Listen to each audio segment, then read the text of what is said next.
Hello friends, welcome to your YouTube channel study point mathematic. तो study point mathematic के माध्यम से आज मैं आपको एक्सरसाइज 1 का दूसरा वीडियो लाया हूं, क्योंकि मैंने आपको बता दिया था कि परमे वाला वीडियो लाऊंगा। तो परमे का सभी परमे का आज विश्लेषण इस वीडियो में करूंगा। परमे बहुत सारा है, आपको 4 परमे है। मैंने 4 परमे को देखा है और उसमें बहुत सारा पॉइंट को मैंने नोट भी किया है, तो उस सारा पॉइंट को मैं बताऊँगा आपको। तो परमे में देखिए, परमे 1.1, 1.2, 1.3 और 1.4 ये 4 परमे है और चारों परमे को मैं आपको बारी बारी से बताऊंगा।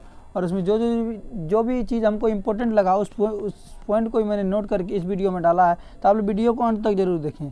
तो चलिए वीडियो को शुरू करते हैं। पहली बात, परमे 1.1।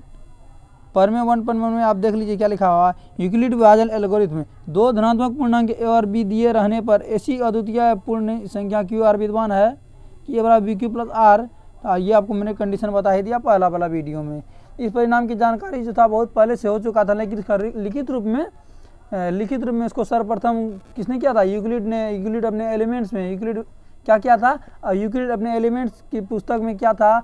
एलिमेंट्स पुस्तक 7 में किया था, पुस्तक नंबर 7 है। तो उसके यूक्लिड एलिमेंट्स पुस्तक का नाम था, वो पुस्तक नंबर 7 में किया था उन्होंने।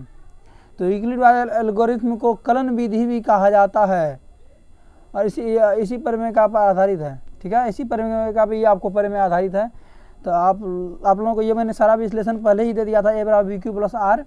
उसके लिए आपको टेंशन लेने की जरूरत नहीं है, यही आपको परमे का है जिसको मैंने बता दिया, इसलिए इसका ज़्यादा एक्सप्लेनेशन आपको नहीं करूँगा। चलिए अब नेक्स्ट परमे में देखते हैं कि नेक्स्ट परमे क्या कह रहा है।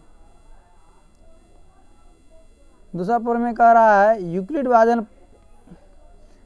विभाजन परमेयिका और यूक्लिड, सॉरी ये टिप्पणी है, परमे नहीं है। मैंने आपको बोला था कुछ इंपॉर्टेंट पॉइंट मैंने नोट किया हुआ।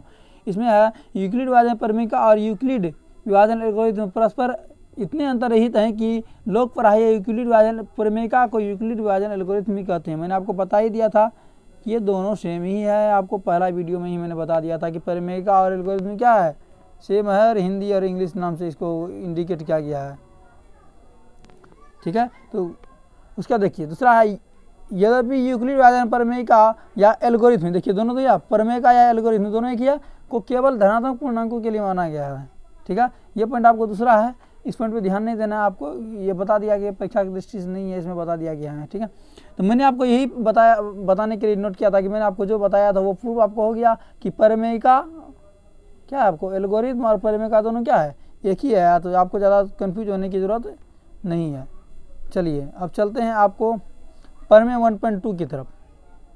परमे 1.2 कह रहा है अंकगणित का आधारभूत परमे है। इसमें कह रहा है प्रत्येक भाज्य संख्या को अभाज्य संख्या के गुणनफल के रूप में व्यक्त किया जा सकता है। तो यह गुणनखंड अभाज्य गुणनखंड के आने वाले क्रम के बिना अद्वितीय होगा।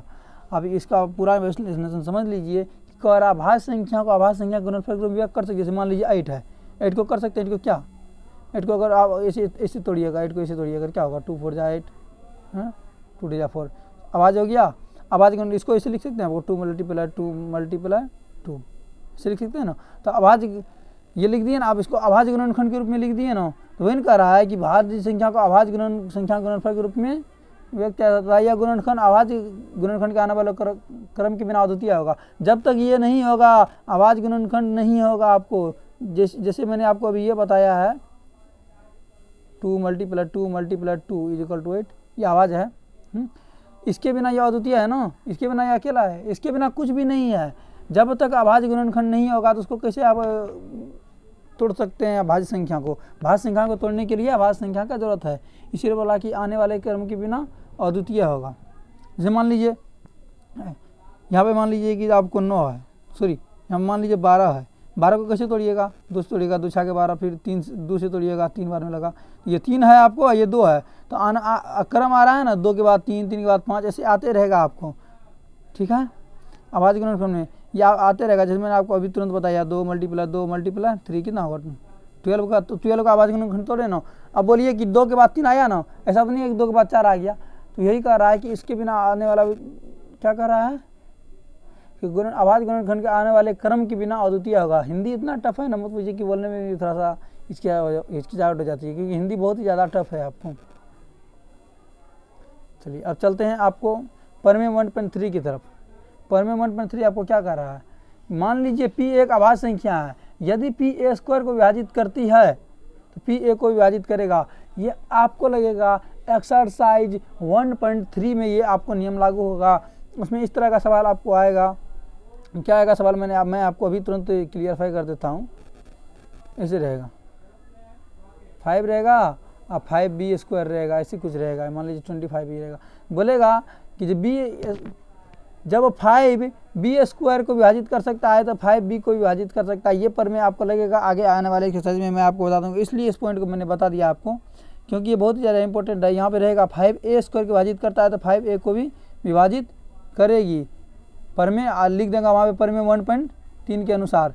मैं आपको सब कुछ आपको इसके जब मैं पर में 1.3 ये का सवाल को जब प्रूव करूँगा तो उस समय मैं आपको ये आपको करके दिखा दूँगा, आप देख लीजिएगा, ठीक है। बहुत ही आसान है, आपको इसके लिए कोई ज़्यादा सोचने की ज़रूरत नहीं है। चलिए पर में 1.4 में जाते हैं। पर में 1.4 कहता है कि सिद्ध कीजिए कि √2 एक परिमेय संख्या है।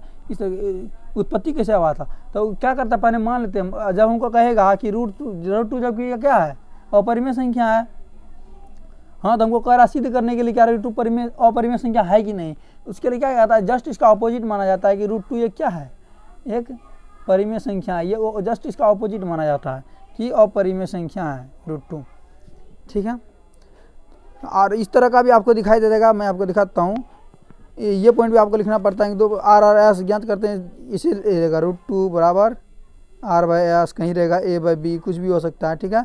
ये दोनों क्या होता है, धनात्मक पूर्णांक होता है, जहाँ नीचे वाले के बराबर 0 नहीं होता। देखिए ये है ना, s is not equal to 0, इसका मतलब है ऐसे जो काट देता है तो मतलब हुआ कि नॉट इक्वल टू मतलब बराबर नहीं है, नॉट इक्वल टू 0। इस तरह का आपको पॉइंट रहता है जो आपको अब आने वाले सवाल में आपको प्रूव कर दिया जाएगा, तो आप लोग को उसके लिए टेंशन लेने की ज़रूरत नहीं है, ठीक है। देखिए अब इस चैनल के माध्यम से मैं आपको एक बार और जानकारी दे देना चाहता हूँ कि जो भी चीज़ मैं आपको बताता हूँ, तो ये तो आपको 10 का बताया हूँ, अब मैं आपको ज़्यादातर बेसिक लेवल बताऊँगा। बहुत सारे का आदमी को कन्फ्यूज हो जाता है प्लस माइनस में, माइनस प्लस में, माइनस माइनस में, प्लस प्लस में। तो शॉर्ट ट्रिक के माध्यम से सभी को सॉल्व किया जाएगा आपको, और यही बताया जाएगा कि कहाँ प्लस का चिन्ह होगा, कहाँ माइनस का चिन्ह होगा। विद्यार्थी लगातार इसमें कन्फ्यूज रहता है, तो इसको आपको बहुत ही बारीकी से बताया जाएगा, तो आपको टेंशन लेने की ज़रूरत नहीं है। आपके साथ स्टडी पॉइंट में हमेशा मैजिक लेके आते रहेगा। धन्यवाद, मिलते हैं नेक्स्ट वीडियो में, बेस्ट ऑफ लक।